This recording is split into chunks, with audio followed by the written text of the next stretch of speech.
Hello మామ ఈడేంట్రా పొద్దున్నే చెరువులు గట్టు చూపిస్తా అనుకుంటున్నాను. మేమైతే ఒక ప్లేస్‌కెళ్తున్నాం. ఆ ప్లేస్ ఏంటో కనుక్కోండి. అది ఎక్కడికంటే మా వాళ్ళు నేరేడుపళ్ళు తినాలని చెప్పారంటే, సరేరా చెట్టుకెళ్దాం రండి అని చెప్పి అయితే ఎళ్ళాము.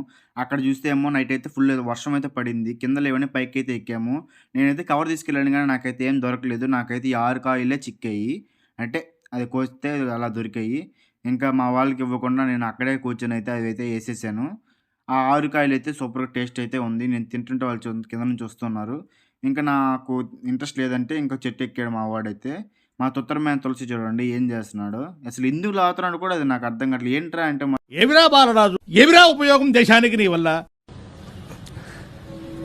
నాకు ఏం చేయాలో తెలియట్లేదు. రే రే రే వద్దురా పడతావురా రే వద్దురా రే అని చెప్పినా కూడా వినట్లేదు చూడు.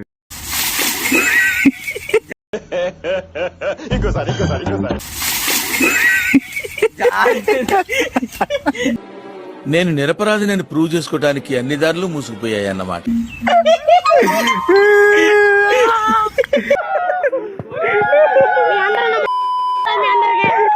సరే మెల్లగా ఇటు యువతలకు రారా అంటే వచ్చి పొలంలో పడిపోయాడు. నా మీద ఇలాంటి స్కీములు పెట్టకండి రా. అసలే సుఖ సంసారం లేనోండి. నేను వీడియో తీస్తున్నట్టు వాడు తెలియదు. ప్రపంచంలో ఉన్న దరిద్రాలు, ట్విస్టులు, కష్టాలు అన్నీ మీ జీవితంలో ఉన్నాయంట్రా. ఇంకా రిటర్న్ వస్తుంటే మాకైతే ఒక పెద్ద టెంకాయ అయితే దొరికింది. ఇంకా మా వాడు అటు ఇటు లాగైతే మెల్లగా దాన్ని పగలగొట్టయితే తీసేసాడు. కుమారవర్మ అడవి పందిని కొట్టేశారహో.